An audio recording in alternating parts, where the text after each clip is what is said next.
Hello friends, welcome to my YouTube channel KL study friends. यहाँ पर हम करेंगे सीटेट के लिए ईवीएस की मैराथन क्लास और इसमें केवल हम इम्पोर्टेंट टॉपिक से ही डिस्कस करेंगे आपकी पिछली शिफ्टों के आधार पर जिस टॉपिक से आपके क्वेश्चन बन रहे हैं। ठीक है, तो ये क्लास आपके लिए बहुत ही महत्वपूर्ण है, तो आप सारी क्लास को अच्छे से देखिए क्योंकि यहाँ पर जो आपके कंटेंट के 15 क्वेश्चन पूछे जाते हैं, यहाँ से आपको बहुत सारे क्वेश्चन देखने को मिल जाएंगे आपके एग्जाम्स में। ठीक है, तो सबसे पहले हम देखेंगे पर्यावरण अध्ययन जो होता है इसमें मुख्य थीमें कितनी हैं और सब थीमें कितनी हैं, क्योंकि इससे हर शिफ्ट में आपका एक और एक से लेकर के 3 क्वेश्चन तक आपको देखने को मिल रहे हैं। ठीक है, तो सबसे पहले पर्यावरण अध्ययन को प्रमुख रूप से 6 मुख्य थीमें या 6 मुख्य विषय भी इसे कहते हैं और 4 उप थीमें जिसे सब थीमें या उप विषय कहते हैं इसमें विभक्त किया गया है। अब हमें जितना भी पर्यावरण अध्ययन पढ़ना होता है वो सारी की सारी ये 6 थीमें ही होती हैं। जैसे आपकी 6 थीमें कौन कौन सी हैं यहाँ पर दी गई हैं। तो यहाँ पर सबसे पहली थीम है आपकी परिवार एवं मित्र, दूसरी आपकी मुख्य थीम है भोजन, तीसरी है आपकी आश्रय, चौथी थीम है आपकी जल, पांचवी है यात्राएं और छठवीं है हम जो सोचते और करते हैं, या फिर इसकी जगह पर हम ये भी कह सकते हैं कि हम चीज़ें कैसे बनाते हैं। ठीक है, तो ये आपकी 6 थीमें होती हैं। अब यहाँ पर क्वेश्चन बनता है कि बताइए पर्यावरण अध्ययन की कौन सी एक मुख्य थीम नहीं है। तो यहाँ पर आपको 4 सब थीमें दे देंगे, एक मुख्य थीम, या कैसे भी करके क्वेश्चन पूछ ले। यदि आपको पर्यावरण की 6 थीमों के नाम और 4 सब थीमों के नाम याद हैं तो फिर आप किसी भी क्वेश्चन का आंसर आसानी से दे पाएंगे।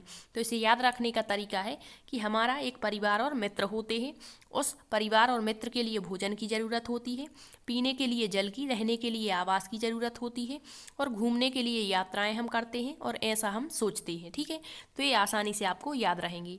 अब यहाँ पर जो सब थीमें हैं वो कौन कौन सी हैं, और कल की शिफ्ट में आपका क्वेश्चन पूछा गया है 25 जनवरी में कि जो पर्यावरण अध्ययन की मुख्य थीम है परिवार एवं मित्र, इसके अंतर्गत कौन सी एक सब थीम नहीं आती है। तो वहाँ पर 3 सब थीमें दी गई थी और एक मुख्य थीम दी थी, तो हमें बताना था कौन सी वहाँ पर सब थीम नहीं है।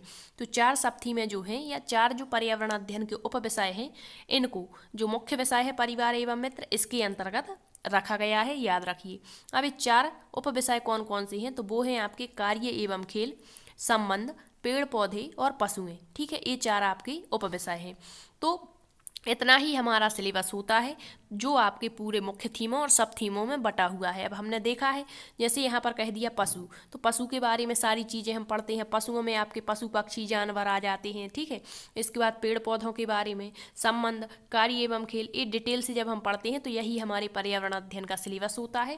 तो यही इन मुख्य विषयों और उप विषयों में पूरा रखा गया है। ठीक है, तो हमारी 6 मुख्य थीमें हैं और 4 सब थीमें हैं, और जो 4 सब थीमें हैं इनको मुख्य विषय परिवार और मित्र के अंतर्गत रखा गया है। अब हम देखते हैं नेक्स्ट, आवास से आपका हर शिफ्ट में क्वेश्चन पूछा जा रहा है। कल भी इससे मैचिंग वाला क्वेश्चन पूछा गया था। एक तरफ दिए गए थे नाम, राज्यों के नाम, और एक तरफ मकानों की विशेषताएं दी गई थी, तो आपको वहाँ पर सही मैच करना था। ठीक है, तो देख लेते हैं कि कहाँ पर किस तरीके के घर होते हैं। तो सबसे पहले बांस के मजबूत खंभों पर जमीन से लगभग 3 से 3.5 मीटर या फिर 10 से 12 फुट ऊंचे जो घर बने होते हैं, इनकी छतें ढालू होती हैं। इस प्रकार के घर कहाँ पर होते हैं, आपके असम राज्य में होते हैं, क्योंकि यहाँ पर अधिक बारिश होती है और यहाँ के जो घर होते हैं वो अंदर से भी लकड़ी के ही बनाए जाते हैं।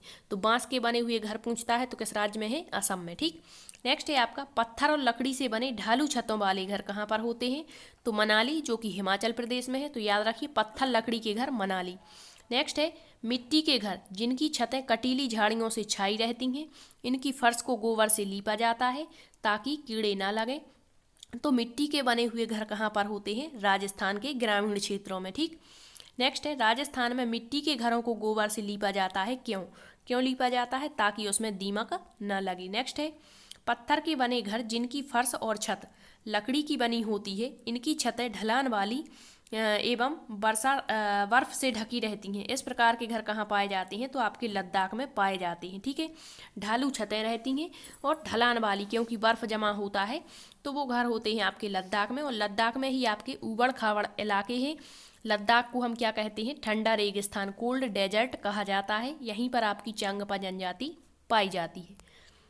और जो लद्दाख के घर हैं इसमें 2 मंजिलें बनाई जाती हैं। तो पहली मंजिल में आपके जो है मनुष्य निवास करते हैं और निचली मंजिल जो होती है इसमें आपके जानवर के लिए निवास बनाया जाता है और इनके निवास जो जानवरों के निवास होते हैं उसे क्या कहा जाता है वहाँ पर चांगपा जनजाति के, तो लेखा और चांगपा जनजाति के अस्थायी निवास जो टेंट बनाते हैं उन्हें कहा जाता है रेबो। नेक्स्ट है एस्किमो जनजाति। एस्किमो जनजाति के निवास स्थान को क्या कहते हैं? इग्लू कहते हैं और ये इग्लू जो होता है बर्फ का बना हुआ घर होता है, ठीक है। नेक्स्ट है यह एक प्रकार की लकड़ी का घर होता है जो पानी पर तैरता रहता है और इस पर लकड़ी की बहुत ही खूबसूरत सी नक्काशी की जाती है। इस नक्काशी को ख़त्मबंद कहते हैं और यह घर जम्मू कश्मीर केरल राज्य में पाए जाते हैं। तो इनका उपयोग पर्यटन के लिए किया जाता है। तो ये सारी जो विशेषताएं इसमें दी गई हैं ये किसकी विशेषताएं? हाउस बोट की। अब आपसे पूछेगा कि जो हाउस बोट प्रकार का घर है वो किस राज्य में देखने को मिलता है, तो आपको जम्मू कश्मीर लगाना है। यदि ऑप्शन में जम्मू कश्मीर नहीं है तो फिर आपको केरल लगाना है। केरल में स्कूल आने जाने के लिए फेरी और बल्लम नाव का प्रयोग किया जाता है, ये भी आपको पता होगा। बल्लम जो होती है वो लकड़ी की बनी छोटी नाव होती है, कहाँ पाई जाती है? आपके केरल राज्य में। नेक्स्ट है नक्काशी रहित हाउस बोट को क्या कहते हैं? तो जिस पर नक्काशी है वो तो आपका हाउस बोट है और नक्काशी रहित जो है हाउस बोट जिस पर किसी प्रकार की नक्काशी नहीं होती तो यह डोंगा कहलाता है और इसमें अलग अलग कमरे बनाए जाते हैं। नेक्स्ट है लद्दाख की चांगपा जनजाति याक के बालों की पत्तियों से टेंट बनाते हैं, इसे क्या कहते हैं? तो अभी आपको बताया रेबो। नेक्स्ट है हवेली। हवेली की क्या विशेषताएं होती हैं? तो इनका निर्माण राजाओं के द्वारा किया जाता है। यह देखने में बहुत बड़े और अधिक कमरों वाले होते हैं। दरवाजों और छतों पर सुंदर नक्काशी की जाती है। इसमें लकड़ी और पत्थर का अधिक प्रयोग होता है। तो आपसे इतनी सारी विशेषता आपको दे देगा और कह देगा इसे इस प्रकार के मकान को क्या कहते हैं? तो हवेली कहते हैं, ठीक है। अब एक होती है आपकी खिरगिज जनजाति, तो ये दो प्रकार के आवास बनाती है, एक ग्रीष्मकालीन और एक शीतकालीन। तो खिरगिज जनजाति का जो ग्रीष्मकालीन आवास होता है उसे युर्त कहा जाता है और खिरगिज जनजाति के शीतकालीन आवास को किस्ताऊ कहते हैं, ठीक है। तो आपके आवास से इससे अलावा कोई क्वेश्चन नहीं बनेगा। तो आपको इतने आवासों की विशेषताएं याद रखनी है कि कहाँ पर किस तरीके के घर बनाए जाते हैं, ठीक है। अब हम देखते हैं आपकी चित्रकारियाँ, क्योंकि इससे भी आपका काफ़ी क्वेश्चन बन रहा है, हर शिफ्ट में आपने एनालिसिस में देखा होगा। तो सबसे पहले जो चित्रकाठी चित्रकारी है ये किस राज्य की प्रमुख चित्रकला है?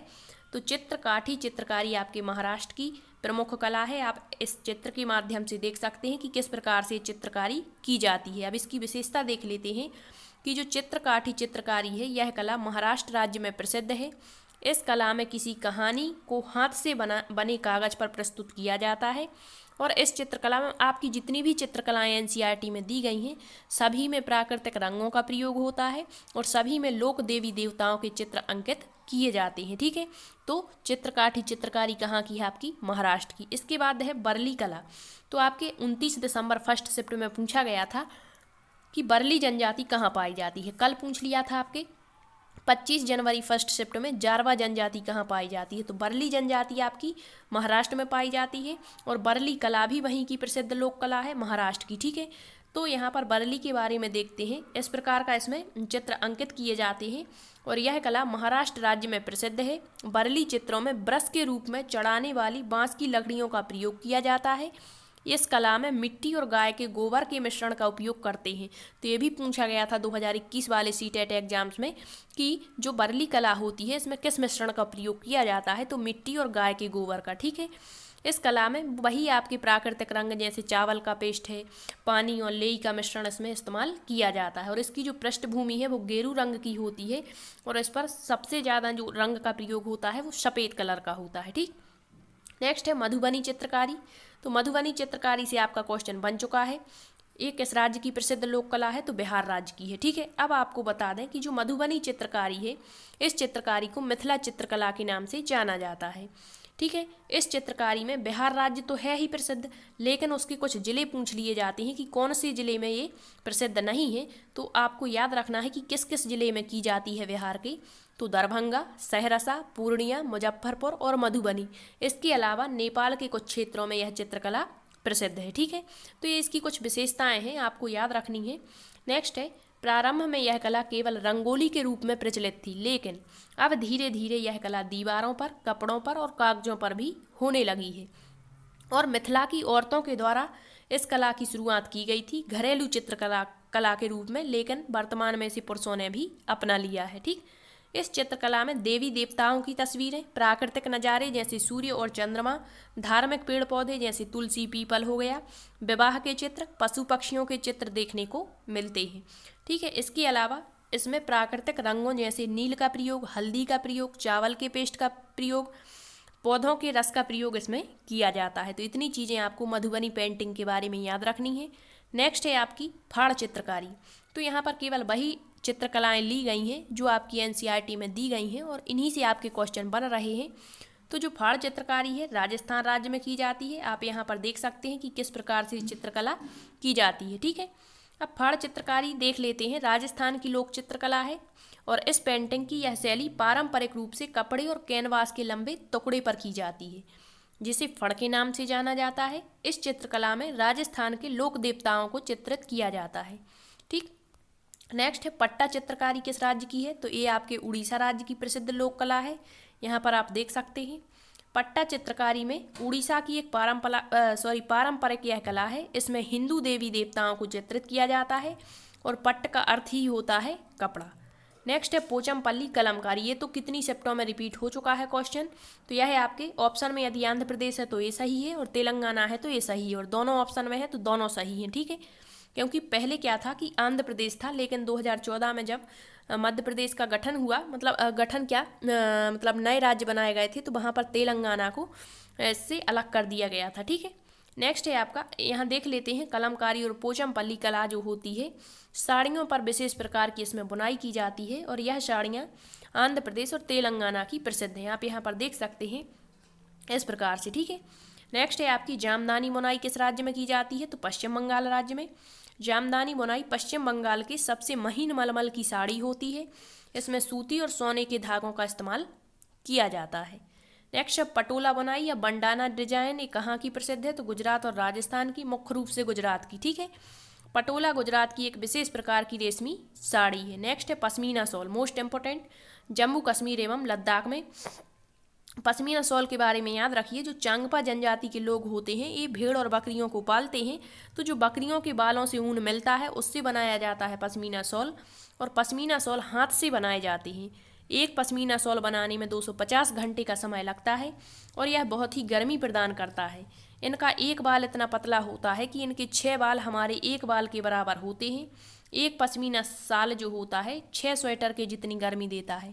जितनी हमारी 6 स्वेटर हमें गर्मी प्रदान करेंगी उतनी एक पश्मीना शॉल गर्मी प्रदान करता है। ठीक है, तो याद रखिए चांगपा जनजाति के द्वारा जो बकरियां पाली जाती हैं उनसे ऊन प्राप्त करते हैं और उससे बनाते हैं पश्मीना शॉल। ठीक, नेक्स्ट है एम्ब्रॉयडरी कढ़ाई, ये क्वेश्चन बन चुका है। तो किस राज्य में प्रसिद्ध है? आपके जम्मू कश्मीर में। नेक्स्ट है पिथौरा चित्रकारी है, ये एक प्रकार की जो मध्य प्रदेश में की जाती है। इसके बाद सिल्क के लिए प्रसिद्ध राज्य है आपका असम। इसके अलावा यदि आपसे पूछ ले दरियाँ किस राज्य की प्रसिद्ध है? तो जम्मू कश्मीर। इत्र के लिए प्रसिद्ध राज्य कौन सा है? तो इत्र के लिए आपका कन्नौज जो उत्तर प्रदेश का प्रसिद्ध जिला माना जाता है। ठीक है, तो इत्र के लिए ये पिछली बार क्वेश्चन पूछा गया था तो इस बार भी पूछ सकते हैं। तो इतने आपको चित्रकारी से क्वेश्चन याद रखने हैं। ठीक है, अब हम देखते हैं कुछ पेड़ पौधे जो आपकी एनसीईआरटी में दिए गए हैं और इससे आपके काफ़ी क्वेश्चन पूछे जा रहे हैं। ठीक है, तो सबसे पहले हम देख लेते हैं रेगिस्तानी ओक के बारे में। तो रेगिस्तानी ओक वृक्ष ऑस्ट्रेलिया में पाया जाता है। यह वृक्ष लगभग 10 से 12 फीट लंबा होता है। इस वृक्ष की ऊंचाई सामान्यतया जो कक्षा की ऊंचाई होती है, क्लास की ऊंचाई, उसके बराबर होती है लगभग। इस वृक्ष की जड़ वृक्ष की ऊंचाई की लगभग, मतलब जितना वृक्ष ऊंचा होता है उससे 30 गुना गहराई तक जाता है। और कहाँ तक जाता है गहराई में? जब तक कि यह जल तक ना पहुँच जाए। नेक्स्ट है इस पेड़ के तने में पानी जमा रहता है और जब कभी भी इस इलाके में पानी की कमी या पानी नहीं होता है तो वहाँ के जो स्थानीय लोग होते हैं इस वृक्ष के तने में जो पानी जमा रहता है उसके अंदर एक पतला सा पाइप डालकर इस पानी का इस्तेमाल करते हैं। और इस वृक्ष में बहुत ही कम पत्तियां होती हैं। तो रेगिस्तानी ओक वृक्ष के बारे में इतने पॉइंट आपको क्लियर रखने हैं। ठीक है, इससे ही आपका क्वेश्चन बनेगा। नेक्स्ट आपका खेजड़ी, कल की शिफ्ट में भी पूछा गया था कि खेजड़ी वृक्ष कहाँ पाया जाता है। ठीक है, तो यह वृक्ष राजस्थान अर्थात रेगिस्तानी क्षेत्र में पाया जाता है। सन 1971 ईस्वी में राजस्थान के जोधपुर में अमृता देवी बिश्नोई, ये भी पूछा गया था एक शिफ्ट में आपका अभी क्वेश्चन कि अमृता देवी बिश्नोई का संबंध किस राज्य से है। ठीक है, तो यह खेजडली गाँव में खेजड़ी वृक्षों को बचाने हेतु 363 महिलाएं, इनकी 3 बेटियां और स्वयं और अन्य महिलाएं, इन्होंने स्वयं का बलिदान कर दिया था।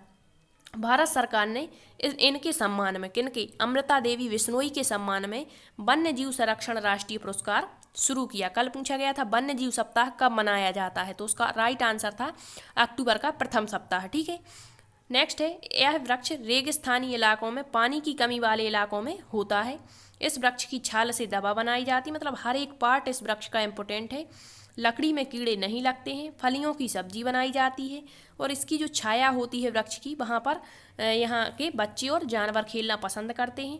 पेड़ और जानवर हमारे बिना रह सकते हैं, लेकिन हम इनके बिना नहीं, यह खेजडली गांव के बुजुर्गों का कथन हुआ करता था। ठीक है, यह वृक्ष यहाँ पर आप लिखिए राजस्थान में पाया जाता है। ठीक है, तो इतने पॉइंट आपको खेजड़ी वृक्ष से याद रखने हैं। अब हम देख लेते हैं, आपका एक एनसीईआरटी में दिया गया है क्रोटन पौधा, तो ये क्या होता है। तो क्रोटन पौधा जमीन के बारे में उसकी दशा को, मतलब संकेत हमें प्रदान करता है। कैसे, क्योंकि जो क्रोटन पौधा होता है इसकी जड़ें जमीन में ज़्यादा गहराई तक नहीं जाती हैं, और जब भी मिट्टी वहाँ की सूखने लगती है जहाँ क्रोटन पौधा लगा है, तो इस पौधे की पत्तियाँ सूखने लगती हैं, जिससे हमें पता लग जाता है कि यहाँ पर पानी की कमी हो गई है, मतलब ये मिट्टी सूख रही है, इस प्रकार का हमें संकेत देता है। ठीक है, नेक्स्ट आपका नेपेंथिस, एक कल भी पूछा गया और पिछली शिफ्टों में भी पूछा गया क्वेश्चन है नेपेंथिस के बारे में। तो इतने पॉइंट यदि आपको पता है तो आपका कोई भी क्वेश्चन गलत नहीं होगा। सबसे पहले घटपर्णी पौधा, ये आपके इंडोनेशिया और ऑस्ट्रेलिया के साथ साथ भारत के मेघालय राज्य में पाया जाता है। ठीक है, कहाँ पर, भारत के मेघालय में। नेक्स्ट है, यह पौधा चूहों, कीड़े मकोड़ों और छोटे छोटे जीवों को चालाकी से फंसा कर खाता है। नेक्स्ट है, यह पौधा लंबे घड़े जैसा दिखता है, इसके ऊपर पत्तियों का ढक्कन लगा होता है। अब आपको कंफ्यूज करने के लिए दे देते हैं कि इसके ऊपर कटीली झाड़ियों का ढक्कन होता है, जो कि गलत है, पत्तियों का ढक्कन होता है। ठीक, नेक्स्ट है, यह एक प्रकार की खुशबू और सुगंध निकालता है, ना कि ध्वनि। आपको ऑप्शन में देता है कि उच्च तारतम्य की ध्वनि, तो गलत होगा। ठीक है, यह खुशबू निकालता है या सुगंध निकालता है, इसकी वजह से ही जो कीड़े मकोड़े होते हैं इसके अंदर फंस जाते हैं। अब अन्य शिकारी पौधे आपको बता दें कौन कौन से हैं, तो आपका घटपर्णी, जिसे नेपेंथिस कहते हैं, ये तो है ही शिकारी पौधा। इसके अलावा आपका ड्रोसेरा, यूट्रिकुलेरिया, डायोनिया, ये भी पूछा गया था कि जो फ्लाई ट्रैप होता है इसका दूसरा नाम क्या है। ठीक है, एक शिफ्ट में आपका क्वेश्चन बना था, तो उसका दूसरा नाम है फ्लाई ट्रैप का डायोनिया, जो अमेरिका का शाकीय पौधा है। इसके बाद फ्लाई ट्रैप वही है, डायोनिया 2 बार हो गया है यहाँ पर रिपीट, बेनस। ठीक है, तो ये आपके शिकारी पौधे हैं। यहाँ पर एक नोट पॉइंट लिया है कि जो विष्णु चिंचलाकर हैं वो मध्य प्रदेश इंदौर के थे, और सूखे पत्ते जो होते थे उनसे चित्र बनाते थे। ठीक है, तो इतना आप घटपर्णी पौधे के बारे में याद रखिए। अब हम देख लेते हैं बट वृक्ष। ये एक शिफ्ट में पूछ लिया था कि हमारे भारत का जो राष्ट्रीय वृक्ष है वो कौन सा है, तो वो है आपका बट वृक्ष। ठीक है, अब यहाँ पर बरगद के पेड़ की लटकन आपने देखी होगी, उसकी जड़ें होती हैं, और यह जो है पेड़ की टहनियों से निकलती हैं और बढ़ते बढ़ते जमीन के अंदर चली जाती हैं। तो पूछता है कि वह कौन सा वृक्ष है जिसकी जड़ें मजबूत खम्भों की तरह पेड़ को सहारा देती हैं, तो वो आपका बट वृक्ष, बनियान ट्री है। ठीक है, अब हम देखते हैं घास का पौधा। तो घास का पौधा क्या है, घास का पौधा जितना ज़मीन के ऊपर जाता है उतना ही कहीं उससे ज़्यादा ज़मीन के अंदर फैला होता है, और घास की जो जड़ें हैं बहुत ही मजबूत होती हैं, इन्हें खुरपी की सहायता से खोद करके निकाला जाता है। तो इतने वृक्षों के बारे में आप याद रखिए, यहाँ से आपका क्वेश्चन बन रहा है। ठीक है, अब हम देखते हैं कि मतलब यहाँ से हर शिफ्ट में आपका क्वेश्चन बना। जैसे एक शिफ्ट में पूछ लिया था लहसुन का कौन सा भाग खाया जाता है, इसके बाद आपसे पूछा गया था कि जो बाजरा होता है उसके कौन से भाग को ओखली में कूट करके खाते हैं।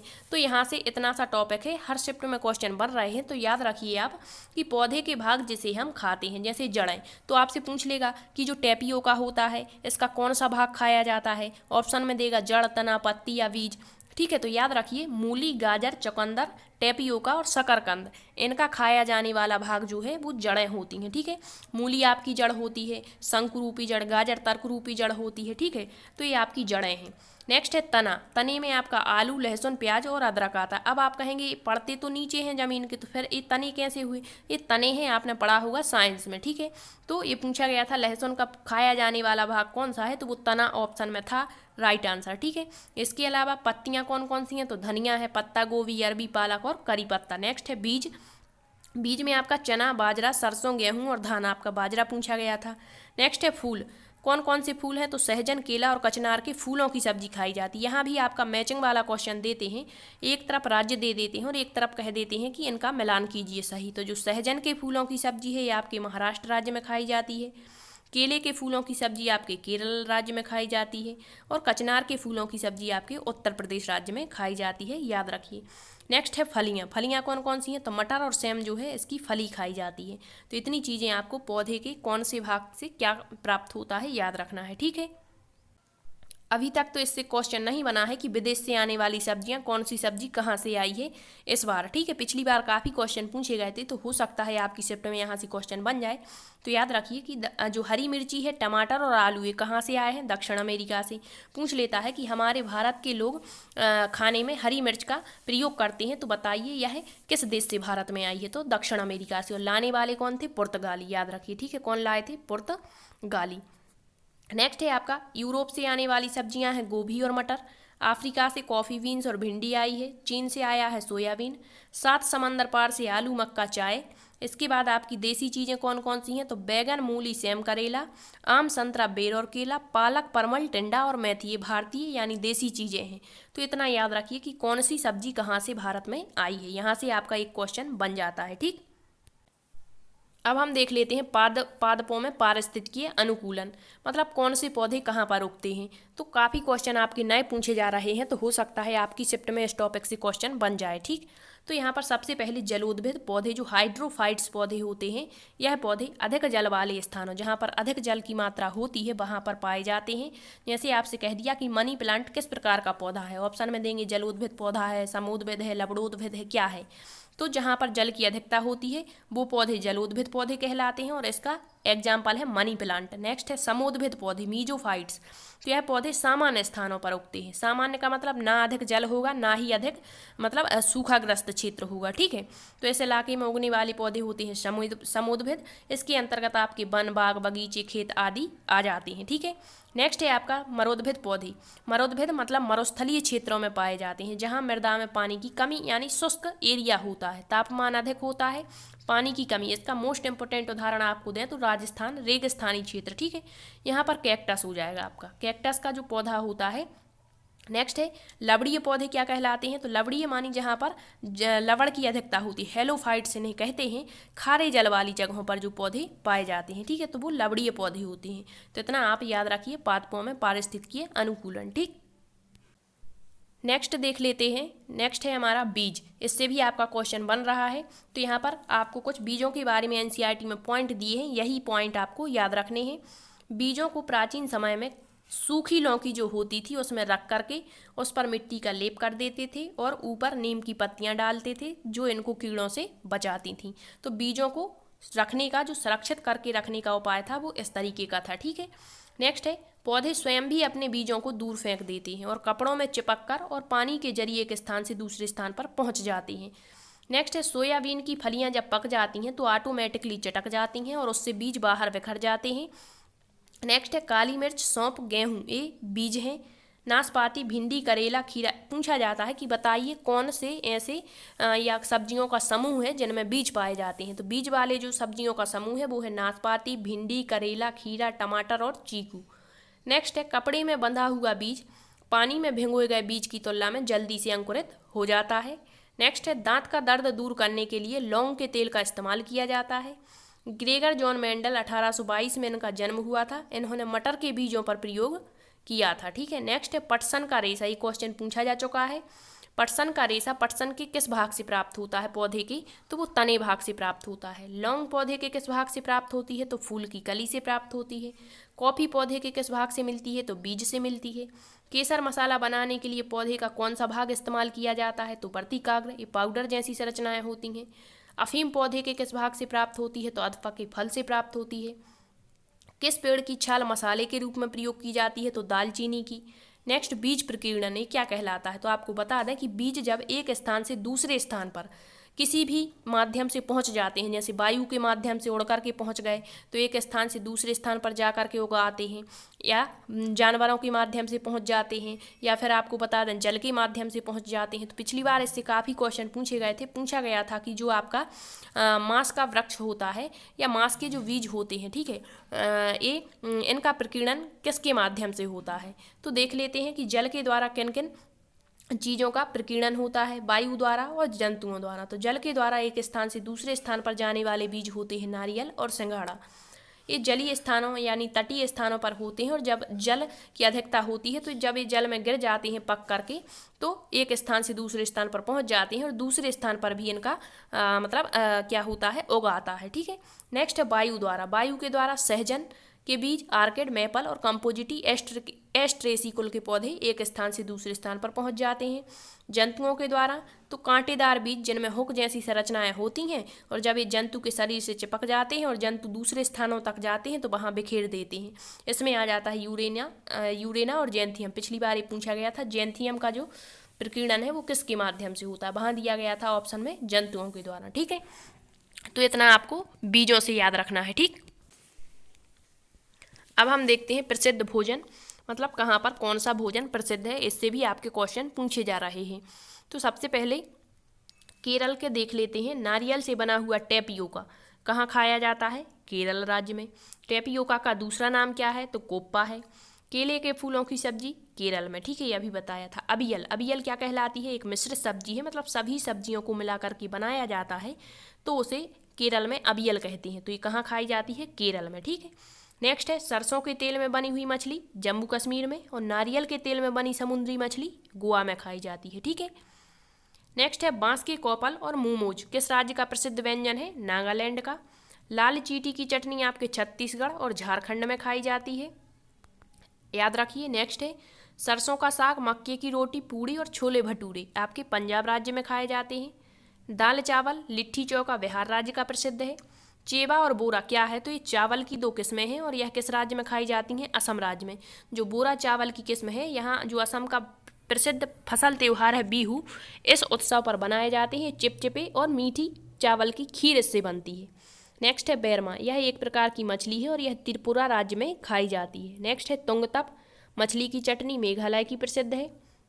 नेक्स्ट है झींगा मछली, संदेश, रसगुल्ला, मछली चावल, जिंगो और पोस्तो ये पश्चिम बंगाल में खाए जाते हैं। मलाई घेवर, चूरमा और दाल बाटी राजस्थान की प्रसिद्ध है। बड़ा पाव, सहजन के फूलों की सब्जी महाराष्ट्र में। ढोकला, लेमन राइस, बटाटा बड़ा गुजरात के बलसाण स्टेशन पर खाया जाता है, ये भी याद रखिए। बाजरे की खीर और कड़ी पकौड़े आपके हरियाणा में। नेक्स्ट है भुंटे की खीर और दाल बाफला आपके कहाँ पर, मध्य प्रदेश में। काफुली, पालक और मेथी की बनी डिश होती है जो आपके उत्तराखंड राज्य में फेमस है। उत्तपम, यह डोसे की तरह होती है, इसमें उड़द दाल चावल को पीसकर घोल तैयार करते हैं जो तमिलनाडु में प्रसिद्ध है। नेक्स्ट है सांप से बनी हुई डिश जिसे लिंगहू फेन कहते हैं, ये कहाँ खाई जाती है, आपके हांगकांग में। नेक्स्ट कचनार के फूलों की सब्जी उत्तर प्रदेश में। इडली, डोसा और चावल ये 3 राज्य प्रसिद्ध हैं इसके लिए, केरला, कर्नाटक और तमिलनाडु। तो इतना आपको व्यंजनों से याद रखना है कि कहाँ पर कौन सा व्यंजन प्रसिद्ध है, इससे आपका एक क्वेश्चन पूछा जा सकता है। ठीक है, अब हम देखते हैं एक क्वेश्चन आपका 28, 29 और 1 शिफ्ट में और रिपीट हो चुका है कि वह समूह बताइए जिसमें लौह तत्व प्रचुर मात्रा में पाया जाता है। ठीक है, तो देख लेते हैं एनीमिया के बारे में। एनीमिया जो है हीमोग्लोबिन या आयरन जिसे लौह तत्व कहते हैं, इसकी कमी के कारण होता है और इससे शारीरिक और मानसिक रूप से यह बच्चों को प्रभावित करता है। इससे बच्चे ठीक से पढ़ नहीं पाते हैं। क्योंकि इससे एनर्जी लेवल कम हो जाता है और पढ़ाई में ध्यान नहीं लगता है। तो एनीमिया की पूर्ति के लिए जो डॉक्टर सलाह देते हैं कि आपको डॉक्टरी सहायता के अलावा गुड़, पालक और हरी पत्तीदार सब्जियां, अब यहाँ पर आपको पालक, मेथी देखने को मिल सकता है, तो इसमें पाया जाता है। और ये क्वेश्चन आपका 3 शिफ्टों में रिपीट हो चुका है। अब हम देख लेते हैं, पिछली बार पूछा गया था कि जो हीमोग्लोबिन की मात्रा है वो किस में कितनी होती है। तो एक तरफ लिया है हमने आयु और दूसरी तरफ लिया है हीमोग्लोबिन की मात्रा। तो नवजात शिशु को हीमोग्लोबिन की मात्रा जो होती है 17 से 22 डेसीलीटर की ज़रूरत होती है। 1 सप्ताह के शिशु को 15 से 20 डेसीलीटर, 1 महीने के शिशु को 11 से 15 डेसीलीटर, बच्चों को 11 से 13। केवल इतना पूछता है कि बच्चों को कितने हीमोग्लोबिन की आवश्यकता पड़ती है, तो 11 से 13 डेसीलीटर। वयस्क पुरुष यानी 18 वर्ष से अधिक 14 से 18 और वयस्क महिला को 12 से 16 डेसीलीटर। तो ये पिछली बार पूछा गया था, ठीक है। तो ये आप हीमोग्लोबिन से याद रखिए, यहाँ से आपका क्वेश्चन बन सकता है, ठीक। अब हम देख लेते हैं विटामिन। विटामिन से भी क्वेश्चन पूछा गया आपके 28 दिसंबर फर्स्ट शिफ्ट में पूछा था क्वेश्चन कि विटामिन सी के प्रमुख स्रोत क्या हैं। तो देख लेते हैं। सबसे पहले विटामिन की खोज किसने की थी? हॉपकिंस 1911। विटामिन शब्द किसने दिया? फंक ने। अब यदि आपसे क्वेश्चन पूछता है कि विटामिन की खोज किसने की और वहाँ हॉपकिंस ऑप्शन में नहीं है तो फिर आपको फंक ही लगाना है, ठीक है। नेक्स्ट है विटामिन दो प्रकार के होते हैं, जल में घुलनशील और एक होते हैं वसा में घुलनशील। तो जल में घुलनशील विटामिन है विटामिन सी और vitamin B complex. B complex का मतलब है कि यहाँ पर जो विटामिन बी है वो कई प्रकार के होते हैं, B1, B2, B3, B12, ठीक है। नेक्स्ट है वसा में घुलनशील विटामिन कौन कौन से हैं? तो विटामिन ए, डी, ई और के। अब आपसे पूछ सकता है कि किस विटामिन का रासायनिक नाम क्या है, किसकी कमी से कौन सा रोग होता है और कौन से स्रोत हैं इनकी प्रमुख स्रोत, ठीक है। तो सबसे पहले हमने क्रम से ही लिए हैं विटामिन ए। विटामिन ए का रासायनिक नाम है रेटिनॉल। इसकी कमी से हो जाता है रतौंधी रोग और इसकी पूर्ति हम कर सकते हैं गाजर, पपीता, दूध और अंडे से, मतलब विटामिन ए के प्रमुख स्रोत हैं। विटामिन बी का रासायनिक नाम है थायमीन। कमी से होता है बेरी रोग और यह अनाज के छिलकों, तिल और सेम में पाया जाता है। नेक्स्ट है विटामिन सी, रासायनिक नाम है एस्कॉर्बिक एसिड। इसकी कमी से हो जाता है स्कर्वी रोग। सभी खट्टे पदार्थों में यह पाया जाता है। ये क्वेश्चन आपका बना हुआ था फर्स्ट शिफ्ट में 28 दिसंबर की। तो खट्टे पदार्थों में आपका नींबू, संतरा, मौसम्बी, आंवला आ जाता है। नेक्स्ट है विटामिन डी, रासायनिक नाम कैल्सीफेरॉल। इसकी कमी से होता है रिकेट्स रोग और यह सूर्य की धूप, दूध, मछली और तेल में पाया जाता है। नेक्स्ट है विटामिन ई, इसे सुंदरता का विटामिन कहा जाता है। रासायनिक नाम है इसका टेकोफेरॉल। इसकी कमी से हो जाता है नपुंसकता यानी बांझपन और इसके प्रमुख स्रोत हैं सोयाबीन, अंडे, दूध और फल। नेक्स्ट है विटामिन के। विटामिन के का रासायनिक नाम है फिलिक्विनोन। इसकी कमी से रक्त का थक्का नहीं बनता है और इसका प्रमुख स्रोत है आपका टमाटर और आंतों में उत्पन्न होता है, ठीक है। नेक्स्ट देखते हैं अब हम टॉपिक पशु, ठीक है। इससे आपके काफ़ी क्वेश्चन बन रहे हैं। एक पूछा गया था एक शिफ्ट में कौन सा स्तनधारी है, कौन सा अंडेयोज है, कौन सा जरायुज है। तो देख लेते हैं यहाँ पर स्तनधारी, सरीसृप, उभयचर, पक्षी और कीट क्या कहलाते हैं। तो सबसे पहले सरीसृप जिसे रेप्टाइल्स कहते हैं। तो ये स्थलवासी और जलवासी, मतलब जो रहते हैं इनका स्थान है जल में भी रह लेते हैं और स्थल में भी, ठीक है। ये पृथ्वी पर रेंगकर चलने वाले जंतु होते हैं, इसीलिए इनको रेप्टिलिया कहा जाता है। ये अनियत तापी जंतु, अनियत तापी का मतलब इनका ताप जो है वातावरण के ताप के अनुसार परिवर्तित नहीं होता। यदि गर्मी है तो ये इनको गर्मी ही अधिक लगेगी, ठंडी है तो ठंडी लगेगी, ठीक है। इन जंतुओं के शरीर पर अब ये इंपॉर्टेंट विशेषता आपको याद रखनी है, क्वेश्चन पूछा जा चुका है। पूछ लेता है कि अंडेज कौन सा नहीं है या कौन सा है। तो जिन जंतुओं के शरीर पर बाल नहीं होते, अच्छे से याद रखिए पॉइंट, जिनके शरीर पर बाल नहीं होते और ना ही इनके हमें कान बाहर दिखते हैं, इनकी त्वचा चिकनी और बेलनाकार होती है, तो ऐसे जंतु अंडों को जन्म देते हैं। क्या विशेषता है? बाल नहीं होते और कान भी नहीं होते, मतलब होते हैं लेकिन हमें दिखाई नहीं देते हैं। तो ऐसे जंतु जो होते हैं वो अंडेज कहलाते हैं। अब इसमें कौन कौन से आ जाते हैं आपके अंडेज में? तो छिपकली आ जाती है। आपने देखा होगा घरों में छिपकली को कि ना तो छिपकली के शरीर पर हमें रोम दिखाई देते हैं और ना ही इसके हमें कान दिखते हैं। इसकी त्वचा चिकनी होती है, इस कारण से क्या हुई? अंडेज हुई, अर्थात अंडे को जन्म देती होगी, ठीक है। नेक्स्ट आपने सर्प को भी देखा होगा, कछुए, घड़ियाल और मगरमच्छ। ये जितने यहाँ पर नाम दिए हैं मोस्ट इंपोर्टेंट है, इससे बाहर आपका क्वेश्चन नहीं बनता है। ये सारे के सारे आपके अंडेज हैं। अंडेज की प्रमुख विशेषता आपको बता दी कि शरीर पर ना तो बाल हैं ना ही इनके कान हमें दिखाई देते हैं, इस कारण से अंडेज कहलाते हैं। अब यहाँ दिया है उभयचर जिसे एम्फीबिया कहते हैं। वर्ग के सदस्य, इस वर्ग के सदस्य भी आपके जल स्थल दोनों में होते हैं। ये भी अनियत तापी होता है और इसमें आता है आपका मेंढक। तो मेंढक को भी आपने देखा होगा, ना तो इसके कान हमें दिखते हैं ना ही इसके शरीर पर बाल होते, इस कारण ये भी अंडेज होता होगा। और मेंढक के जीवन की प्रारंभिक अवस्था आपसे पूछता है क्या कहलाती, तो वो आपकी टेडपोल कहलाती है। अब नेक्स्ट है पक्षी। पक्षी आपको बता दें नियत तापी होती। नियत तापी का मतलब होता है कि वातावरण के ताप के अनुसार अपने ताप को बदल लेते हैं। जैसे वातावरण में गर्मी है अधिक तो ये अपने आप को इसका ताप बदल लेगा और ठंड प्रदान कर लेगा, ठंडक आ जाती है, ठीक है। तो ये नियत तापी होते हैं। जो पक्षी होते हैं ये हवा में उड़ते भी हैं और ज़मीन पर तेज़ी से चलते भी हैं। ये अंडेज होते हैं। मतलब आपके तीनों वर्ग आपको बता दिए। सबसे पहले आपका सरीसृप वर्ग, आपका उभयचर वर्ग और आपका पक्षी वर्ग। इसमें जितने भी जीव जंतु आते हैं सारे के सारे ये अंडोज अर्थात अंडों को जन्म देते हैं। अंडों को जन्म देते हैं तो सभी में सेम विशेषताएं होती होंगी। क्या विशेषता? कि इनके शरीर पर ना तो बाल दिखते होंगे, ना ही इनके कान दिखते होंगे, ठीक है। तो पक्षी में आपका कबूतर, गौरैया, मैना, तोता, कीवी और ऑस्ट्रिच, मोर भी आता है, ठीक। अन्य भी पक्षी होते हैं। तो ये सभी अंडोज हैं। अब हम देखते हैं स्तनधारी मैमल्स वर्ग। ये भी अनियत तापी हैं, ठीक है। गर्मी में गर्म, सर्दी में सर्द, मतलब ताप बदलते नहीं है। इनकी त्वचा बाल और रोमों से ढकी रहती, मोस्ट इम्पोर्टेंट फैक्ट है। और कान भी इनके हमें दिखाई देते हैं। इसका एक आपको एग्जाम्पल है मनुष्य। आपने मनुष्य को तो देखा ही होगा, ठीक है। तो जो मनुष्य है, आप स्वयं मनुष्य हैं, तो आपके शरीर पर रोम पाए जाते हैं, आपके कान भी बाहर दिखते हैं, ठीक है। तो ऐसे जीव जंतु या ऐसे प्राणी जिनके शरीर पर हमें रोम दिखाई देते हैं और जिनके कान भी हमें बाहर दिखते हैं, तो वो जरायुज कहलाती है। अभी जरायुज क्या है? तो जरायुज जो बच्चों को जन्म देती हैं, ठीक है।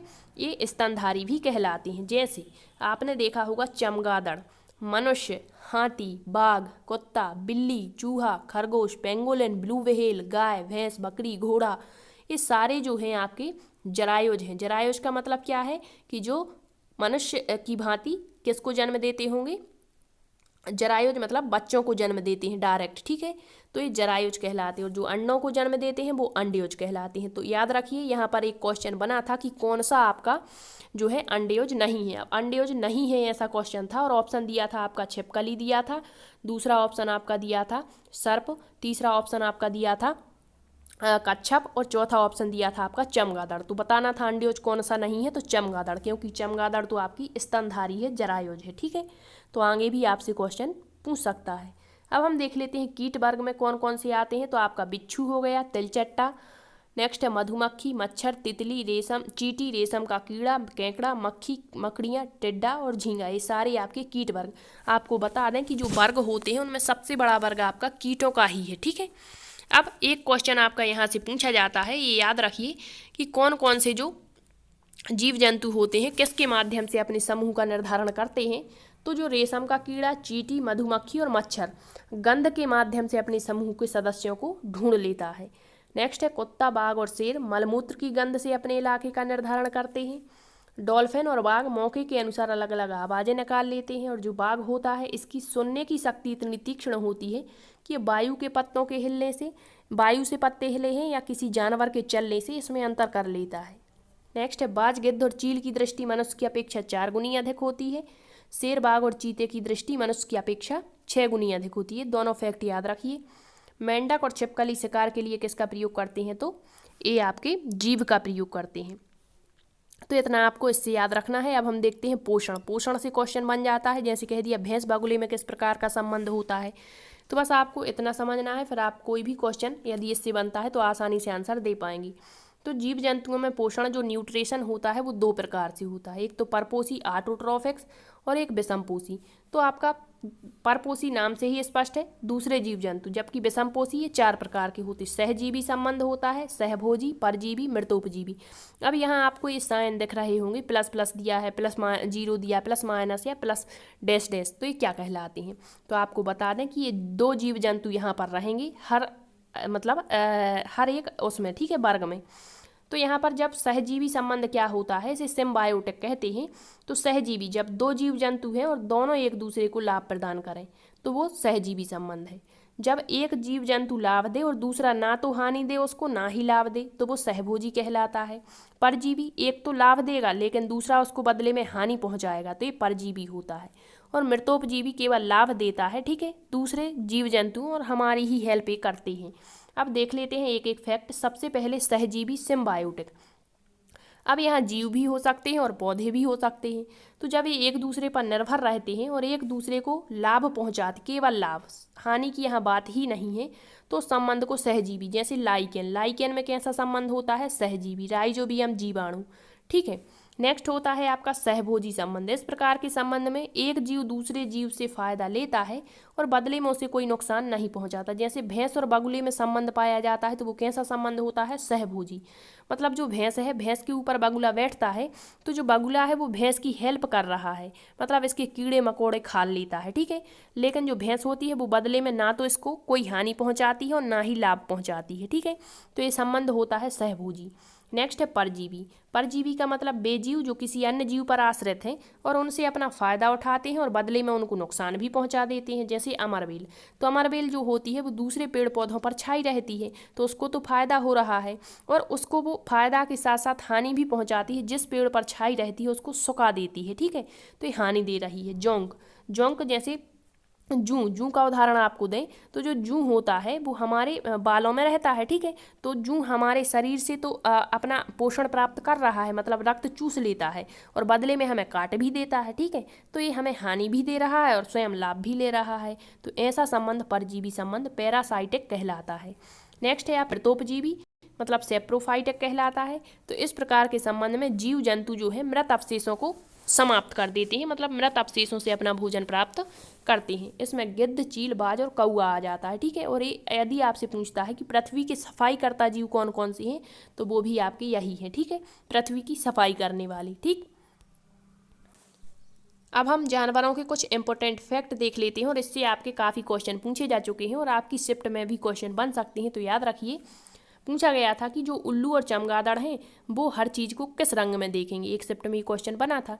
जब आपको पता होगा कि उल्लू और चमगादड़ ये रात्रि में जागने वाले प्राणी हैं और जो रात्रि में जागते हैं वो हर चीज़ को काले और सफ़ेद रंग में देख पाते हैं। तो ये फैक्ट यहाँ पर दिया है कि रात में जागने वाले जानवरों को हर वस्तु, हर चीज़ काले और सफ़ेद रंग में ही दिखाई देती है। अब रात में जागने वाले जानवर उल्लू हो गया, रैकून हो गया, चमगादड़, ठीक है, ये रात्रि में विचरण करती है। नेक्स्ट है जानवरों के शरीर पर डिजाइन जो बना होता है वो किस कारण से होता है, तो बालों के कारण होता है, ना कि जलवायु के कारण, ठीक है। नेक्स्ट है बहुत से जानवर किसी खास मौसम में लंबी गहरी नींद में चले जाते हैं, वो कौन से होते हैं, तो मेंढक, छिपकली, सांप शीत निद्रा जीव कहलाते हैं। क्या ये शीत निद्रा क्या होता है, तो अभी आपको बताया था कि जो मेंढक उभयचर वर्ग में आता है, छिपकली और सर्प आपके सरीसृप वर्ग में आते हैं और ये अनियत तापी होते हैं। अनियत का मतलब अपना ताप नहीं बदल पाती। यदि ठंडी का मौसम है तो उनको और अधिक ठंड लगेगी, क्योंकि ये अपना ताप परिवर्तित नहीं कर पाते हैं, तो अधिक ठंड लगेगी तो ये तो मर ही जाएंगे, ठीक है। तो इस कारण से बचने के लिए शीत निद्रा, मतलब ये हमें दिखाई नहीं देते, गहरी नींद में चले जाते हैं। इसी तरह से जब बहुत अधिक गर्मी पड़ती है, तो जब बहुत अधिक गर्मी पड़ती है तो उसे ग्रीष्म निष्क्रियता कहते हैं, तो उसमें भी ये हमें ज़्यादा दिखाई नहीं देते हैं, क्योंकि ये गर्मी में और गर्म हो जाएंगे, क्योंकि ताप परिवर्तित नहीं कर पा रहे हैं, ठीक है। लेकिन जो पशु पक्षी होते हैं वो ताप परिवर्तित कर लेते हैं, तो ये शीत निद्रा में नहीं जाते पशु पक्षी। लेकिन जो मेंढक है, सर्प है, छिपकली, कच्छप, कछुआ, ये सारे जो हैं आपकी लंबी गहरी नींद में चले जाते हैं, इस कारण से इनको शीत निष्क्रिय जीव कहा जाता है। नेक्स्ट है कुछ जानवर तूफान और भूकंप आने के कुछ समय पहले अजीब सी हरकतें करने लगते हैं। जंगलों में रहने वाले लोग जो होते हैं वो समझ जाते हैं कि कुछ बुरा होने वाला है। जानवरों में भी देखने की, सुनने की, महसूस करने की क्षमता होती है और वैज्ञानिकों का मानना है कि कई जानवरों की अपनी पूरी भाषा भी होती है, ठीक है। अब हम देख लेते हैं कि किस जानवर का शिकार किस लिए किया जाता है, क्योंकि ये छोटे छोटे से आपके टॉपिक हैं। यहाँ से आपका क्वेश्चन, यदि एक भी क्वेश्चन बनता है तो आप यहाँ, यदि आपको ये पता है तो आप कई बच्चों से आगे निकल जाएंगे, ठीक है। तो वही यहाँ पर हमने फैक्ट लिए हैं जो आपकी एनसीईआरटी में दिए गए हैं। सबसे पहले हाथी, हाथी का शिकार किस लिए किया जाता है, तो दांतों के लिए। उसके जो दांत हैं वो बहुत कीमती होते हैं और इससे जो लोग बाग हैं शिकार करके और आर्थिक लाभ प्राप्त करते हैं। नेक्स्ट है गेंडा, गेंडे का शिकार सींगों के लिए। शेर, मगरमच्छ, मगरमच्छ का पिछली बार क्वेश्चन बना था। सर्प, इनका शिकार खाल के लिए किया जाता है। नेक्स्ट है कस्तूरी हिरण, इसका शिकार खुशबू के लिए। पूछा जाता है कि जो कस्तूरी हिरण है, पूछा गया था अभी शायद आपका 19 जनवरी को, ठीक है, कि जो कस्तूरी हिरण है एक किस राष्ट्रीय उद्यान में देखने को मिलता है, तो जो हंगुल जिसे कहते हैं, दाचंगम राष्ट्रीय उद्यान, जम्मू कश्मीर में, ठीक है। अब हम देख लेते हैं जानवरों के दांत। इससे भी आपका क्वेश्चन पूछा जा चुका है कि किसके जानवर के दांत कैसे होते हैं। तो सबसे पहले गाय देख लेते हैं। गाय के दांत जो होते हैं, आगे के दांत काटने के लिए, किसको, पत्तों को काटने के लिए छोटे होते हैं, जबकि पीछे के दांत चपटे बड़े घास चबाने के लिए उपयोगी हैं। नेक्स्ट है गिलहरी, इसके दांत हमेशा बढ़ते रहते हैं, इसीलिए गिलहरी जो है वो हमेशा चीज़ों को कुतरती रहती है, इससे उसके दांत पिसते रहते हैं। नेक्स्ट पूछा गया था कि जो मांसाहारी जानवर हैं उसके दांत कैसे होते हैं, तो बिल्ली आपकी मांसाहारी है तो इसके दांत नुकीले, मांस को काटने और फाड़ने के काम आते हैं। मांसाहारी कौन कौन, जैसे आपका शेर हो गया, बाघ हो गया, तो ये सारे आपके जो मांसाहारी होते हैं उनके दांत इसी प्रकार के होते हैं। नेक्स्ट है सर्प, तो जो सर्प है आपका, इसके दांत नुकीले होते हैं, लेकिन यह अपना शिकार चबाकर नहीं बल्कि पूरा निगल करके करता है। मोस्ट इंपोर्टेंट फैक्ट है। नेक्स्ट है मेंढक छिपकली शिकार के लिए जीभ का प्रयोग करते हैं। तो इतना आपको याद रखना है कि किस जानवर के दांत कैसे होते हैं। अब हम जानवरों के कान के भी बारे में देख लेते हैं, क्योंकि आपका कहीं से भी क्वेश्चन बन सकता है। तो सबसे पहले मगरमच्छ, तो ऐसे मतलब जीव जिनके छोटे छोटे से कान होते जो हमें दिखाई नहीं देते हैं, उसमें आ जाता है आपका मगरमच्छ। अभी आपको बताया जितने भी आपके सरीसृप वर्ग में आते हैं, जैसे छिपकली हो गया, आपका सर्प हो गया, मगरमच्छ हो गया, कच्छप हो गया, घड़ियाल हो गई, मेंढक हो गया, मतलब जो अनियत तापी हैं, ठीक है। तो इनके कान कैसे होंगे? छोटे से, जो हमें दिखाई नहीं देते हैं, और यही अंडेज कहलाते हैं। नेक्स्ट, छिपकली के कान भी छोटे छोटे छेद जैसे होते हैं। सांप, ये याद रखिए, इसके कान नहीं होते, बाहरी कान नहीं होते। यह फिर सुनता कैसे है? तो जो जमीन पर कंपन होता है केवल उसी को सुन पाता है। नेक्स्ट है चूहा। ये पिछली बार क्वेश्चन पूछा गया था कि किसके देखने की क्षमता सबसे ज़्यादा होती है? सूंघने की, ठीक है। तो चूहे के देखने की क्षमता कम होती है, लेकिन सूंघने की, टेस्ट करने की, छूने की क्षमता सर्वाधिक होती है। नेक्स्ट है मछली। खतरे की चेतावनी अन्य अपनी मछलियों को जो है किसके माध्यम से देती है? बिजली की तरंगों के माध्यम से, ठीक है। अब हम नींद देख लेते हैं कि ये भी क्वेश्चन बन चुका है इस टॉपिक से, मैचिंग वाला दिया था, एक तरफ जानवरों के नाम और एक तरफ उसकी नींद दी गई थी, आपको सही मिलान करना था, ठीक है। तो याद रखिए, जिराफ मात्र 2 घंटे सोता है, हाथी लगभग 4 घंटे सोता है, गाय लगभग 4 घंटे सोती है, बिल्ली लगभग 12 घंटे और अजगर लगभग 18 घंटे। तो इससे मैचिंग वाला क्वेश्चन बन सकता है, ठीक है, और एक शिफ्ट में बन भी चुका है। अब हम देखते हैं केंचुए के बारे में। केंचुए को किसान मित्र कहा जाता है। इसके अलावा प्रकृति का हलवाहा, पृथ्वी की आंत, मृदा उर्वरता का बैरोमीटर भी इसे कहते हैं। केंचुआ एनीलिडा संघ का जीव है। जमीन में छेद बनाकर मिट्टी को यह मुलायम कर देता है और जमीन को इन छेदों के माध्यम से हवा और पानी मिल जाता है। आपका पेडागोजिकल बेस क्वेश्चन बनता है इससे, तो याद रखिए, ठीक है, ये फैक्ट। नेक्स्ट है केंचुआ मृत पत्तियों और पौधों को खाता है। इनके मल से जमीन उपजाऊ उर्वर बनती है। बर्मी कंपोस्ट केंचुए पालन को कहा जाता है और बर्मी कल्चर भी कहते हैं, ठीक है। एक प्रकार की खाद्य बनती है बर्मी कंपोस्ट। नेक्स्ट है आपका चींटियाँ। इससे भी क्वेश्चन बनता है। तो चींटियाँ समूह में रहती हैं। क्वेश्चन बना था कौन सा सामाजिक कीट नहीं है, तो आपकी चींटियाँ, इसके अलावा दीमक, ततैया, ये सामाजिक कीट मतलब समूह में रहते हैं कॉलोनी में। एक ऑप्शन दिया था मकड़ी, मकड़ी समूह में नहीं रहती, ये सामाजिक कीट नहीं है, अलग से रहती है, केवल अकेले, ठीक है। तो देखते हैं चींटियों के बारे में। चींटियाँ मिलजुल कर एक समूह में रहती हैं। चींटियों का काम बटा होता है। अब जो चींटियाँ होती हैं वो 3 प्रकार की होती हैं। एक समूह में 3 प्रकार की चींटियाँ होती हैं। कौन कौन सी? एक, जिस तरह से मधुमक्खियाँ होती हैं उसी तरह से चींटियाँ होती हैं। एक रानी चींटी होती है जो अंडे देती है। सिपाही चींटी बिल का ध्यान रखती है और श्रमिक चींटी भोजन ढूंढ करके बिल तक लाती है। सबसे इंपॉर्टेंट भूमिका होती है श्रमिक चींटियों की। एक क्वेश्चन बनता है कि चींटियाँ चलते समय मतलब कैसे इनको रास्ता मिलता है? तो जमीन पर कुछ ऐसा पदार्थ छोड़ती हैं जिससे सूंघ कर पीछे आने वाली चींटियों को रास्ता मिल जाता है। और चींटियों या मधुमक्खियों के डंक में यदि आपसे पूछता कौन सा अम्ल पाया जाता है, तो फार्मिक अम्ल पाया जाता है, याद रखिए। अब हम मच्छर के बारे में देख लेते हैं। इससे काफ़ी क्वेश्चन आपके बन चुके हैं इसी बार। तो मच्छर हमारे शरीर की गंध, खासकर पैरों के तलवों की गंध, और हमारे शरीर की गर्मी से हमें ढूंढ लेते हैं। मच्छर जल में अंडे देते हैं। मच्छरों के द्वारा फैलने वाले रोगों का समुच्चय आपसे पूछता है, देता है dengue, malaria, chikungunya. Dengue, malaria में आदि बुखार। तो याद रखिए, मच्छरों के द्वारा जो रोग फैलते हैं वो है डेंगू, मलेरिया और चिकनगुनिया। मक्खी से डायरिया, हैजा, टाइफाइड आदि बीमारियां हो जाती हैं। मक्खियाँ अपने पैरों में बीमारी के कीटाणु लाती हैं और जब यह बिना ढके हुए खाने पर बैठती हैं और उसे दूषित कर देती हैं, और जब भी हम उस खाने को खाते हैं तो बीमार पड़ जाते हैं। मच्छरों के प्रजनन की रोकथाम हम कैसे कर सकते हैं? तो रुके हुए या इकट्ठे हुए पानी में मलेरिया के मच्छर पनपते हैं। तो इससे मच्छरों के प्रजनन को रोकने के लिए हम रुके हुए पानी में तेल डाल देते हैं। क्यों? क्योंकि जब हम तेल डालते हैं तो जल की सतह पर तेल डालने से जल का पृष्ठ तनाव कम हो जाता है, उसमें ऑक्सीजन की आपूर्ति रुक जाती है और मच्छर का लार्वा मर जाता है और मच्छरों का प्रजनन कम हो जाता है, ठीक है। तो ये इंपॉर्टेंट फैक्ट है, याद रखिए। नेक्स्ट है आपका मलेरिया। मलेरिया रुके और इकट्ठे पानी में होता है। इस रोग में जो इसका प्रमुख लक्षण पूछा जाता है आपसे, तो रोगी को ठंड के साथ तेज बुखार आता, सिर दर्द होता है, कपकपी लगती है, ठीक है, और डॉक्टर कड़वी इसमें दवाई देता है। तो ये किसके लक्षण है? मलेरिया के। मादा एनाफिलीज मच्छर नामक मच्छर से यह फैलता है। मलेरिया को दूर कर, एक एक पॉइंट इंपॉर्टेंट है, अच्छे से याद रखिए। मलेरिया को दूर करने की दवा सिनकोना पेड़ की छाल से बनाई जाती है। मादा मच्छर जो होता है भूरे रंग का और पंखों पर छींटे होते हैं। रोनाल्ड रॉस ने सबसे पहले बताया कि जो मलेरिया है वो मच्छरों के माध्यम से फैलता है। इसके लिए रोनाल्ड रॉस को 1902 में नोबेल प्राइज दिया गया था और यह भारतीय मूल के हैं। ठीक है, इतना याद रखिए। ये भी पूछ लेते हैं कि नोबेल पुरस्कार दिया गया था किसको, रोनाल्ड रॉस को, किस वर्ष में, 1902 में। ठीक, अब यहाँ पर कुछ सामाजिक कीट जो अभी आपको बता दिए, वे कीट जो एक ही प्रजाति के साथ एक समुदाय या कॉलोनी या बस्ती में रहते हैं सामाजिक कीट कहलाते हैं।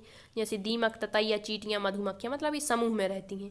लेकिन जो मकड़ी है वो समूह में नहीं रहती, ये सामाजिक कीट नहीं है। ठीक है, अब हम देखते हैं मधुमक्खी के बारे में। तो बिहार राज्य के मुजफ्फरपुर जिले के बोचाहा गांव और इस इलाके में लीची के पेड़ बहुत अधिक पाए जाते हैं। लीची के फूल मधुमक्खियों को बहुत लुभाते हैं, इसीलिए इस क्षेत्र के लोग मधुमक्खी पालन कर शहद बनाने का काम करते हैं। तो पूछ लेगा कि सबसे ज़्यादा मधुमक्खी पालन किस राज्य में किया जाता है, तो बिहार। जिला पूछता है तो बिहार के मुजफ्फरपुर जिले में। ठीक है, और सबसे ज़्यादा मधुमक्खी को कौन से फूल लुभाते हैं, तो लीची के फूल। नेक्स्ट है अक्टूबर से दिसंबर, मोस्ट इंपोर्टेंट पूछता है मधुमक्खी पालन का उपयुक्त समय कौन सा है या अंडे देने का उपयुक्त समय, तो दोनों का ही एक ही समय है, अंडे देने का भी और पालन का भी, अक्टूबर से दिसंबर, याद रखिए। सबसे ज़्यादा लीची के फूल किस माह में खिलते हैं, फरवरी। अब मधुमक्खी झत्ते से क्वेश्चन बनता है, तो इतने फैक्ट यदि आपको याद है तो फिर आपका कोई भी क्वेश्चन यहाँ से गलत नहीं होगा। जिस तरह से चींटियाँ 3 प्रकार की होती हैं, उसी तरह से एक मधुमक्खी के झत्ते में 3 प्रकार की मधुमक्खियाँ होती हैं। सबसे पहले रानी मधुमक्खी, इसका कार्य होता है, रानी मधुमक्खी हर झत्ते में होती है, एक रानी मधुमक्खी, और यह केवल अंडे देती है। ठीक है, नेक्स्ट है नर मधुमक्खी। तो मक्खी जो मधुमक्खी का झत्ता होता है उसमें कुछ नर मक्खियाँ होती हैं और इसका एक ही कार्य होता है, वो है प्रजनन कार्य में सहायता करना। नेक्स्ट है श्रमिक मधुमक्खी। तो ये मोस्ट इंपोर्टेंट होती हैं, किसके लिए, मधुमक्खी झत्ते के लिए। सबसे महत्वपूर्ण कार्य इन्हीं का होता है, ये बहुत सारे कार्य करती हैं। क्या क्या, मधुमक्खी के झत्ते में बहुत सारी काम करने वाली मधुमक्खियाँ होती हैं, दिन भर यह काम करती हैं। शहद के लिए फूलों का रस भी यही ढूंढ करके लाती हैं, और जो रानी मधुमक्खी अंडे देती है उनके बच्चों की जो देखभाल है, पालन पोषण है, वो भी श्रमिक मधुमक्खियाँ ही करती हैं। इस कारण से सबसे महत्वपूर्ण भूमिका किसकी होती है, श्रमिक मधुमक्खी की। अब आपके क्वेश्चन जब देता है तो वहाँ पर ऑप्शन में बना कर देता है नर मधुमक्खी सबसे महत्वपूर्ण होती है, जो गलत ऑप्शन होता है, और यही पूछता है कि कौन सा गलत है, क्योंकि नर मधुमक्खी का केवल एक ही कार्य होता है प्रजनन का, लेकिन सबसे महत्वपूर्ण श्रमिक मधुमक्खियाँ होती हैं। ठीक है, अब यहाँ दिया है नर मक्खी झत्ते के लिए कुछ खास कार्य नहीं करती हैं, केवल प्रजनन का कार्य करती हैं। मधुमक्खी पालन क्या कहलाता है, एपीकल्चर। मधुमक्खी पालन के लिए बक्से का प्रयोग किया जाता है जिसमें चीनी का मीठा घोल डाल दिया जाता है। ठीक है, जब किसी मधुमक्खी को रस मिल जाता है तो वो क्या मतलब दूसरी मधुमक्खियों को कैसे बताती हैं, तो एक तरह का नृत्य यानी डांस करती हैं, जिससे दूसरी मक्खियों को भी पता चल जाता है कि रस मिल चुका है। ठीक है, तो इतना आपको मधुमक्खियों के बारे में याद रखना है। ठीक, अब हम देखते हैं पशु पक्षियों के घोंसले, क्योंकि यहाँ से भी आपका क्वेश्चन बन सकता है। तो सबसे पहले बसंत गौरी बारवेट पक्षी जो है, यह कहाँ अपना घोंसला बनाता है, तो पेड़ के तने में गहरा छेद बना करके अंडे रखती है। गर्मियों में ट्रू ट्रू या ट्रू क्रू की आवाज़ यह करती रहती है। नेक्स्ट है कठफोड़वा वुडपीकर, यह बसंत गौरी की तरह ही पेड़ के तने में घोंसला बनाता है और पेड़ के तने में गहरा छेद करके कीड़ों को खाता है। नेक्स्ट है शकरकोरा, जिसे सूर्य पक्षी सनबर्ड कहते हैं। पूछता है कि कौन सा पक्षी लटकता हुआ घोंसला बनाता है, तो पेड़ या झाड़ी की डालियों पर लटकता हुआ घोंसला बनाने वाला पक्षी है शकरकोरा। इसके घोंसले में बाल, रुई, सूखे पत्ते, कपड़ों के चीथड़े, मकड़ी के जाले, पतली टहनियाँ, बारीक घास, पेड़ की छाल के टुकड़े आदि चीज़ें देखने को मिलती हैं। नेक्स्ट है पाखता पक्षी डव बर्ड, यह कैक्टस के कांटों के बीच में और मेहंदी की मेड़ पर अपना घोंसला बनाता है। और कैक्टस पौधे कहाँ पाए जाते हैं, अभी आपको बताया था किन स्थानों पर, तो आपको बताना है। ठीक है, नेक्स्ट है कलचीड़ी इंडियन रॉबिन बर्ड, पत्थरों के बीच में अपना मुलायम घोंसला बनाती है। इसके घोंसले में नाजुक, ये पूछा जा चुका है क्वेश्चन, ठीक है, अभी नाजुक टहनियाँ, जड़ें, बाल, रुई आदि चीज़ें देखने को मिलती हैं इसके घोंसले में। छोटे छोटे कीड़ों को खाती है, इसकी चोंच अंदर से भी लाल होती है। नेक्स्ट है बीवर पक्षी, तो नर बीवर पक्षी अपने घोंसले बनाते हैं। मादा बीवर पक्षी कई नरों के घोंसलों को देखकर उनमें से जो उसे घोंसला पसंद आता है उसमें अपने अंडे देती है। नेक्स्ट है दर्जन चिड़िया, जिसे टेलर बर्ड कहते हैं, अपनी नुकीली चोंच से पत्तों को सिल करके और अपना घोंसला बनाती है। नेक्स्ट है कौवा, अपना जो कौवा है अपना घोंसला पेड़ की सबसे ऊंची डाल पर बनाता है। इसके घोंसले में लोहे के तार, लकड़ी की टहनियाँ देखने को मिलती हैं। अब एक क्वेश्चन पूछता है कि कौन सा पक्षी नीड का निर्माण नहीं करता, अर्थात घोंसला नहीं बनाता, तो वो है कोयल। कोयल पक्षी अपना घोंसला नहीं बनाती है। कौवे के घोंसले में अंडे देती है, और साथ ही साथ जो कौवा होता है वो अंडों को नहीं पहचान पाता, क्योंकि एक जैसे ही इसके अंडे होते हैं, तो अपने ही अंडे समझ करके कोयल के अंडों को भी सेता रहता है, अर्थात उसकी भी देखभाल करता रहता है। अब एक क्वेश्चन पूछा गया था कि कूकू की आवाज़ करती है, जिसका रंग काला होता है, बहुत मधुर आवाज़ है, बताइए कौन सा पक्षी है, तो वो आपका कोयल पक्षी था ऑप्शन में। ठीक है, नेक्स्ट है गौरैया स्पैरो। तो जो गौरैया है वो आमतौर पर घरों के आसपास, आंगन के आसपास, अलमारी के ऊपर, आईने के पीछे अपने घोंसले बनाती है। गौरैया वह पक्षी है जो दिल्ली में सामान्य रूप से दिखाई देता था, परंतु अब इस चिड़िया के बारे में जागरूकता बढ़ाने हेतु एक विशेष दिन मनाया जाता है, क्योंकि शहरीकरण के कारण अब यह प्रजाति दुर्लभ हो गई है। विश्व गौरैया दिवस पूछ ले आपसे 20 मार्च, क्योंकि आपके दिवस से क्वेश्चन पूछे जा रहे हैं। एक दिन पूछा गया था जल दिवस कब मनाया जाता है, एक दिन जैव विविधता दिवस पूछ लिया। कल पूछा गया था आपका कि जो वन्य जीव सप्ताह है वो कब मनाया जाता है। ठीक है, अब दिया है कबूतर। तो कबूतर जो है वो पुराने मकानों, खंडहरों में अपना घोंसला बनाता है। उल्लू से काफ़ी क्वेश्चन रिपीट हो रहा है। पूछता है कि किसकी आंखें मनुष्य की तरह सामने और गोल होती हैं, तो वो आपका आउल है। रात्रिचर प्राणी है, अपनी गर्दन काफ़ी हद तक पीछे घुमाता, काफ़ी हद की बात करता है, तो वो उल्लू है। और यदि कहता है कि कौन सा पक्षी अपनी गर्दन झटके से आगे पीछे करता है, तो वो आपका मैना है। और मैना रेगिस्तानी इलाकों में पाया जाता है। मैना पक्षी तने की सुराखों में अपना घोंसला बनाता है। ठीक है, नेक्स्ट है बाज चील।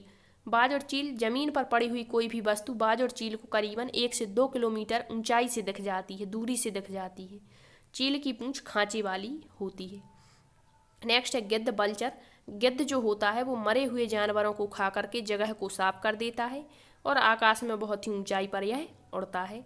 नेक्स्ट है राष्ट्रीय पक्षी मोर। हूबहू एक तो यही क्वेश्चन पूछ लिया था, एक पक्षी ऐसा जिसकी दम पर पैसा, बताइए कौन सा पक्षी है, तो मोर था। ठीक है, अब मोर जो है हमारा राष्ट्रीय पक्षी है, जिसके पंख नीले हरे होते हैं, सिर पर मुकुट पाया जाता है, औसत आयु लगभग 20 वर्ष होती है। मोर सर्वाहारी जीव है।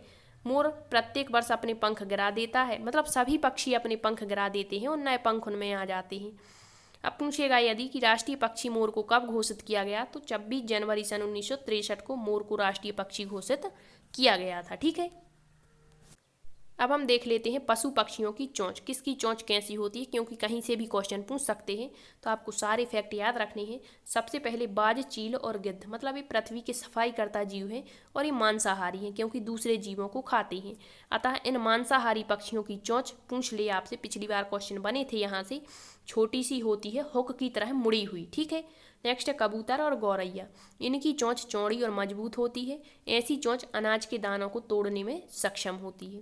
नेक्स्ट है तोता। तोते की चोंच घुमावदार होती है, फल को कुतरने में मदद करती है। सारस और बगुला, इसकी चोंच जो है यह मछलियाँ पकड़ते हैं, और इनकी चोंच लंबी पतली सुई जैसी होती है। ये भी पूछा गया था पिछली बार, सुई जैसी चोंच किसकी होती है, वहाँ बगुला ऑप्शन में दिया था।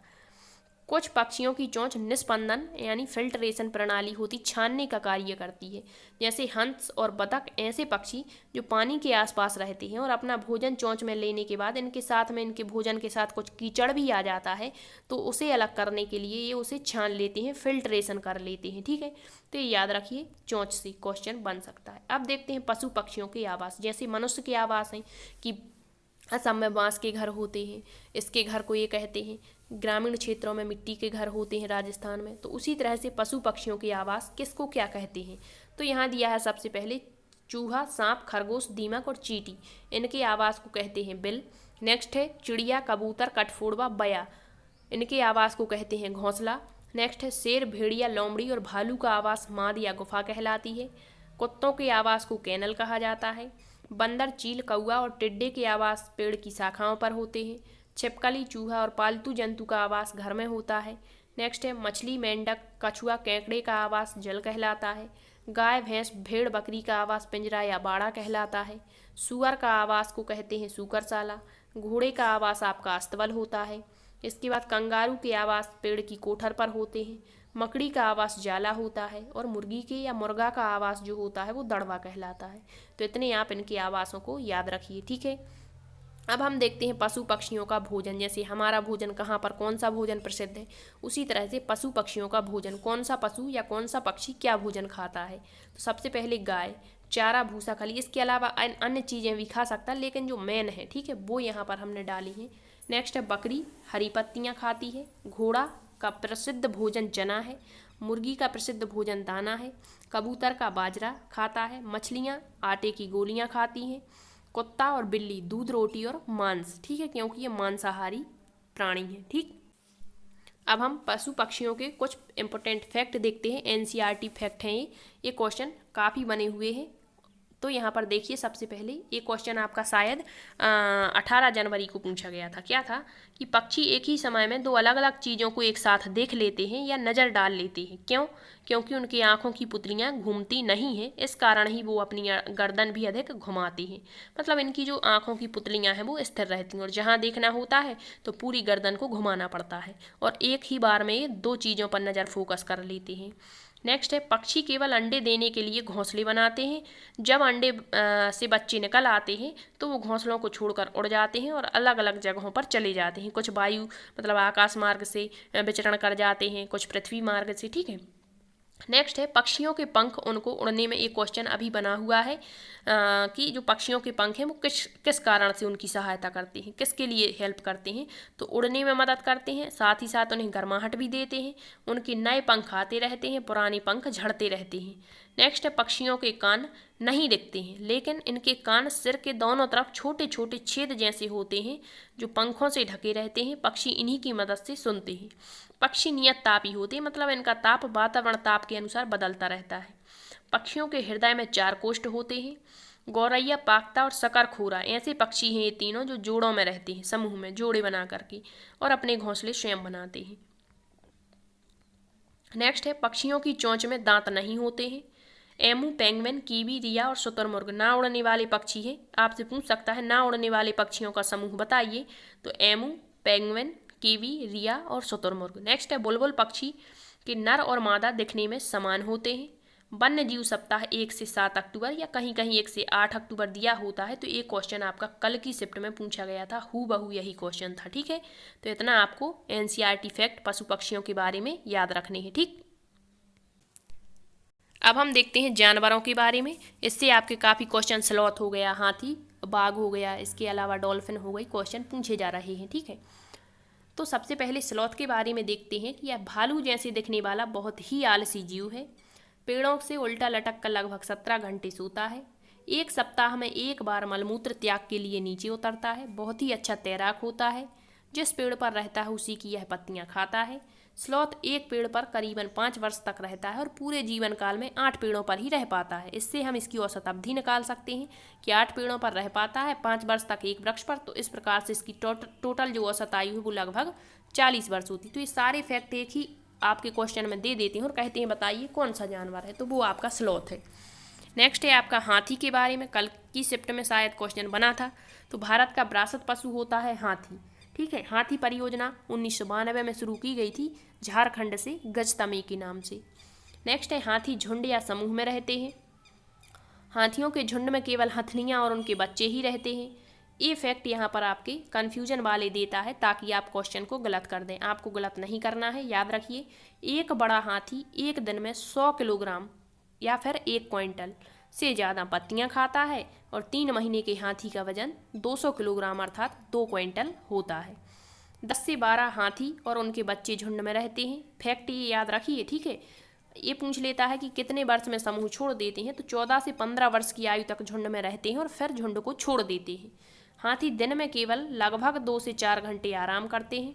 बुजुर्ग हथनी समूह की नेता होती है या नेतृत्व करती है। हाथी की औसत आयु लगभग 70 वर्ष होती है। गर्भधारण काल या अतिरिक्त फैक्ट हमने यहाँ डाले हैं ताकि यदि इनसे फैक्ट से क्वेश्चन बने तो आप सही कर पाएँ। तो गर्भधारण काल लगभग 22 माह का होता है। हाथी का काला रंग होने के कारण इनको अधिक गर्मी लगती है, इस कारण से कीचड़ में खेलना पसंद करते हैं। भारतीय हाथी 10 फीट, अफ्रीकन हाथी 13 फीट लंबा होता है। हाथी के दांत जीवन काल तक बढ़ते रहते हैं और इनका शिकार इनके दांतों के लिए ही किया जाता है। ठीक, इतना आपको हाथी के बारे में याद रखना है। अब हम देखते हैं बाघ के बारे में। तो बाघ के सुनने की शक्ति इतनी तीक्ष्ण है कि यह वायु से पत्ते हिले हैं या फिर किसी जानवर के चलने से इनकी ध्वनि में अंतर कर लेता है। तो एक क्वेश्चन बना करके देता है और पूछता है बताइए कौन सा जानवर है, तो बाघ है। नेक्स्ट है बाघ के दोनों कान बाहर की आवाज़ को इकट्ठा करने के लिए अलग अलग दिशाओं में भी घूम जाते हैं। प्रत्येक वर्ष ये पूछ सकता है, क्योंकि काफ़ी आपके देश से क्वेश्चन बन रहे हैं, तो पूछ ले यदि कि बाघ दिवस कब मनाया जाता है, तो 29 जुलाई को। ठीक, तो बाघ भारत का तो राष्ट्रीय पशु है ही, साथ ही साथ यह बांग्लादेश और मलेशिया का भी राष्ट्रीय पशु है। मूत्र की गंध से अपने इलाके का निर्धारण करता है। 12 फीट ऊंची 30 फीट लंबी छलांग यह लगा लेता है। बाघ का गुर्राना लगभग 3 किलोमीटर की दूरी तक सुना जा सकता है। बाघ लगभग 65 किलोमीटर प्रति घंटे की, मतलब 1 घंटे में 65 किलोमीटर दौड़ सकता है। बाघ की औसत आयु लगभग 26 वर्ष होती है और गर्भधारण काल 3.5 माह का होता है। बाघ और डॉल्फिन दो ऐसे प्राणी हैं जो आवाज़ अपनी बदल लेते हैं मौके के अनुसार। शिकार के लिए अलग तरीके की आवाज़ निकालते हैं और अपनी मादा या बाघिन को बुलाना है तो अलग तरीके की, मतलब ये आवाज़ चेंज कर लेता है। अब हम देख लेते हैं शेर के बारे में थोड़ा सा। तो जो शेर होता है यह भी मूत्र के माध्यम से अपने इलाके का निर्धारण करता है। मनुष्य की अपेक्षा दृष्टि 6 गुनी अधिक होती है। शेर की दहाड़ भी लगभग 3 किलोमीटर तक सुनाई देती है और शेर का अंकन हमारे राष्ट्रीय चिन्ह अशोक स्तंभ में किया गया है। नेक्स्ट है पेंगुइन। तो ना उड़ने वाला पक्षी है पेंगुइन। एक पिछली बार क्वेश्चन बना था कि बर्फ पर अंडे देने वाला पक्षी जानवर कौन सा है, तो वो था आपका पेंगुइन। बर्फीले इलाकों में ही पाया जाता है तो बर्फ पर ही अंडे देगा, जाहिर सी बात है। ठीक है, नर पेंगुइन अंडे की देखभाल करते हैं। यह पक्षी समूह में रहता है। मांसाहारी पक्षी है। समुद्र की मछलियां, कंकड़ पत्थर भी खा जाता है। यह दक्षिण Africa, New Zealand, Antarctica, Argentina, Chile, Australia में पाया जाता है। 25 अप्रैल को विश्व पेंगुइन दिवस मनाया जाता है। ठीक है, अब हम देख लेते हैं यहाँ पर डॉल्फिन। तो पानी में पाए जाने वाला स्तनधारी जीव जो बच्चों को जन्म देता है, तो डॉल्फिन स्तनधारी है। ठीक है, नेक्स्ट है हमारा राष्ट्रीय जलीय जीव क्या है, डॉल्फिन। औसत आयु कितनी होती है, लगभग 50 वर्ष होती है। डॉल्फिन भी मौके के अनुसार अपनी आवाज़ बदल लेती है। अब हम देखते हैं सर्प के बारे में। तो सरीसृप प्रजाति का ये आपको बता दिया है। अनियत तापी है, शरीर पर बाल रोम नहीं होते हैं, इस कारण से अंडों को जन्म देता है, जमीन पर रेंगते हुए चलता है, शरीर चिकना बेलनाकार होता है। ठीक है, ये सारे फैक्ट आपको बता दिए जब हमने सरीसृप उभयचर पढ़ा है। अब पूछ लेता है कि हमारे यहाँ कितने प्रकार के जहरीले सर्प पाए जाते हैं, तो 4 प्रकार के जहरीले सर्प होते हैं। उनका नाम याद रखिए आप। नांग, जिसे कोबरा कहते हैं, करैत, दोवैया और अफाई। अब पिछली बार एक क्वेश्चन बना था विषहीन सर्प कौन सा है, मतलब जिसके अंदर विष नहीं होता है, जहर नहीं होता है, तो वो है आपका पाइथन, अजगर।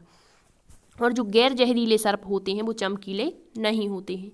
जब सांप काटता है तो उसके 2 खोखले जहर वाले दांत, इससे क्या क्वेश्चन निकल के आया कि जहर वाले दांतों की संख्या कितनी होती है, 2, और होते कैसे हैं, खोखले।